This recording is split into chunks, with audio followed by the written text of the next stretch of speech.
Hi fellow gamers, it's Angela here, Nerfenstein, and today I'm going to hit you with my most anticipated games of 2018. Some of these games I don't have a lot of info about, but I hope to highlight something for you that you might not have heard of before. They're not really in any particular order, and also there's no expansions on this list, so let's do it. First up is Micropolis from Bruno Catala, pronunciation, and Charles Chevalier. Micropolis is a tile drafting game that sees players in control of an anthill, where you build up your own ant colony, and despite having an ant game on my shelf of shame, that being Brilliance, that I still haven't played, I think this one looks really cool and it's got some really nice mechanics in it, and also some gorgeous artwork. That's Micropolis from Madagot Games. Next up, it's Dice Settlers from SNKN Games. It's got terrible cover art at the moment, but I think this is just a rough draft. It's the game inside that matters, and Dice Settlers is a civilization game wherein players use randomly drawn dice to gain certain actions. Explore, gather resources, trade and develop, all with a dice mechanic.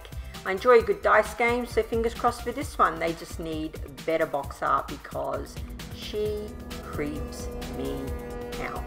Treasure Island is up next, and this one grabs me for a few reasons.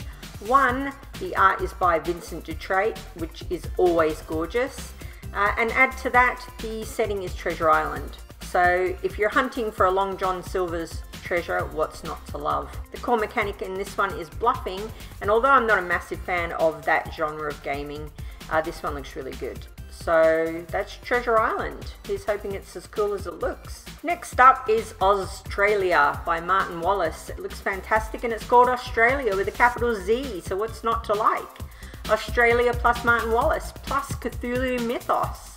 So that's why this one's got me excited. If you haven't heard about it, Australia is an economic adventure game set in an alternate reality 1930s where Australia is still being explored, and guess who lives there? The great old ones. It was the artwork on this one that got me interested. That's Australia from Martin Wallace. Next up, we've got Who Goes There, a game of growing paranoia, and it's a game that I couldn't afford when it was originally on Kickstarter this year, which I'm still kicking myself about, but I'm pleased that it's getting a retail release.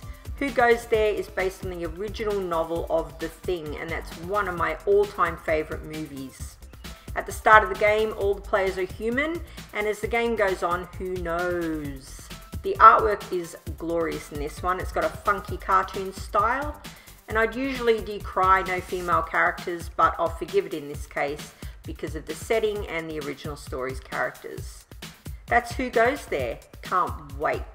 If you've been following me this last year, you'll know that I loved Century Spice Road from Plan B Games, and Century Golem is still on my wants list, so it's a little surprised that Century Eastern Wonders would be on my most anticipated games for this year. Though it still revolves around the spice trade, Eastern Wonders differs from the first two games in play style, as it's a modular board with set collection and pick up and deliver. It looks gorgeous, as you can see. That's Century Eastern Wonders, due out this year from Plan B Games. Next up, we've got Sorcerer City. If only you had more juicy images, but alas, it's just box art. In Sorcerer City, you play rival wizard architects in charge of building a city in a weird timed way, where you've only got 2 minutes each round to build the best with the tiles that you have. Between those rounds, you try and get the best tiles possible, ready for the building phase. What's most important to note here is it's from Scott Caputo, who made Whistle Stop, and that's all you need to know, so fingers crossed for a Sorcerer City. Now I realise I've gone on a little bit, so I'm going to just do some quick honourable mentions before my video runs too long. Princess Jing, or Princess Jing, looks gorgeous, and it's a 2-player bluffing game from Roberto Fraga and Madagot Games. And just look at it, it's stunning, so I'm really looking forward to seeing this one in the flesh. Catch the Moon came out last year in Europe, I think, but it gets a full release this year, and this is a simple yet tricky dexterity game in which players balance tiny ladders. It just looks so elegant that I had to add it to my list. Next up, Welcome to ... or Welcome to Your Perfect Home. This one's got me interested due to the gorgeous retro styled artwork, as you can see, and the theme of town building, which I also love. You play an architect trying to build the best town in 1950s America. This one's said to play like a roll and write game, but without dice. What? Fireball Island: The Curse of Volcar is another title from Restoration Games that breathes life into a vintage board game. You probably all remember the vintage board game Fireball Island. I'll throw up a picture. But this one looks cool, and it's from Restoration Games, and they do great stuff. So I can't see what they've done with this 3D playing surface. That is Fireball Island: The Curse of Volcar. Next up, Chronicles of Crime is an app-driven game where you actually examine the crime scene, and literally it's the tech stuff that has dragged me into this one, and that is why it's on my list. It's also cooperative play, which I love, and I just like the look of it and how it uses the app. That's from Lucky Duck Games, Chronicles of Crime. Cerebria, the inside world from Mind Clash Games, looks absolutely stunning, and it was a look that originally drew me to this one.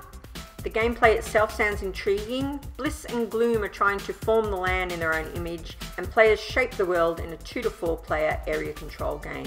It's so pretty. Last on my list for this year is Betrayal Legacy from Rob Daviau. What more do you need to know other than it is a sweet marriage of Betrayal at House on the Hill and a legacy game. Explore the haunted mansion, but your characters are all part of an ongoing legacy story over 13 chapters. Cannot wait for this one. Now I think there's a few others that I haven't mentioned.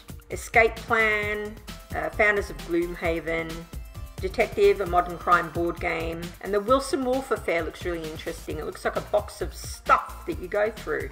And the Rise of Queensdale. And I'm also waiting on delivery of The Seventh Continent this year, which I know has already been out for lucky Kickstarter backers, but I only backed the second round. So that's it. They're the games that I'm really looking forward to this year. What games are you looking forward to this year? I would love to hear about them. Stick them in the comments. And if there's anything there that I've highlighted that you didn't know about, we can chat about that in the comments too. Till next time, go play some great games. Nerfenstein out.